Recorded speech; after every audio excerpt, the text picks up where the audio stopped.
When it comes to software testing, people often get serious regarding perfection. In the pursuit of attaining the desired perfection, a lot of time is spent. However, the satisfaction aimed for is not always achieved. There remains a doubt that the results could have been better, had it been tried differently. This is not the only reason though, there are various other reasons as well. Those make a tester think a lot, wasting valuable time. Number 1, they do not have priorities in mind or have no idea about the prime goal. As explained above, a tester always looks for perfection. But, they remain clueless about perfection on which matter. It means they do not have a clear-cut idea about their priority.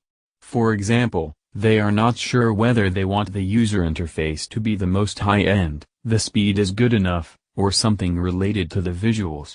Setting the priority level keeping the end user in mind, one can indeed strategize the testing process, to ultimately finish things within a stipulated time frame. Number 2, they do not understand how the end user deals with the product. Every software or application developed always targets a certain user base. Being a tester, it is important to understand what the user expects from the product. When you know your user, setting the priorities or listing the aspects to be checked becomes easier. For example, a billing or data analysis software user is not going to emphasize on the color combination, header and footer design, or design.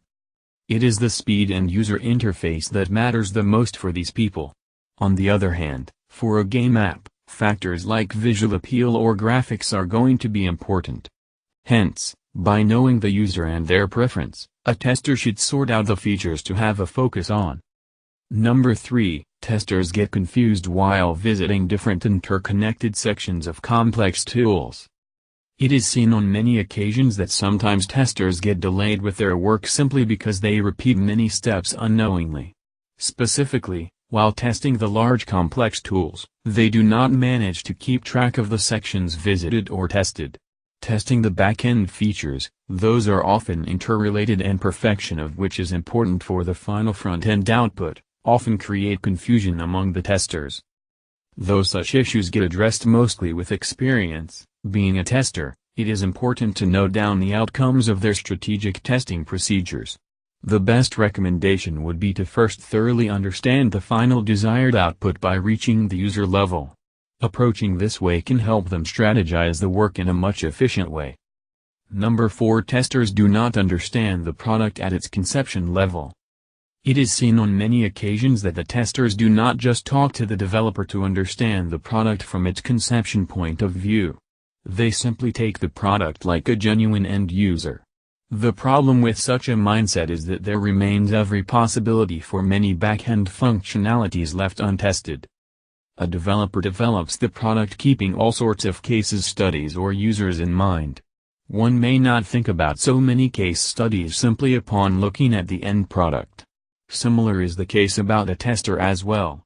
Simply understanding the functionality of a product from a user point of view can make them end up with leaving many features untested. But when someone understands things from its development, algorithm, or conception point of view, it becomes apparent for a tester about how to approach or which areas to address. However, when someone misses certain sections of a product to be tested, it is obvious to cost some additional hours in this regard. Number 5, testers ignore manual and user reviews or the post-test feedbacks.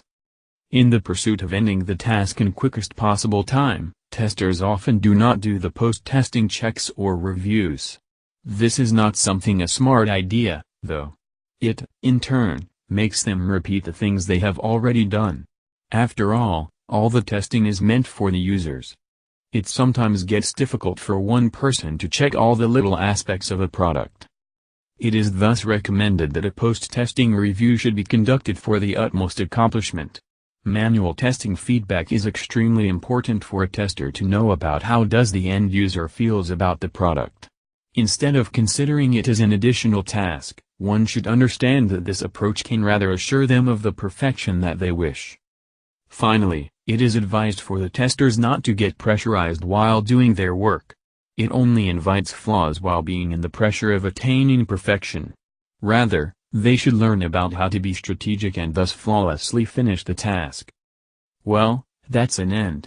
Hope you have enjoyed it. Few words about KiwiQA.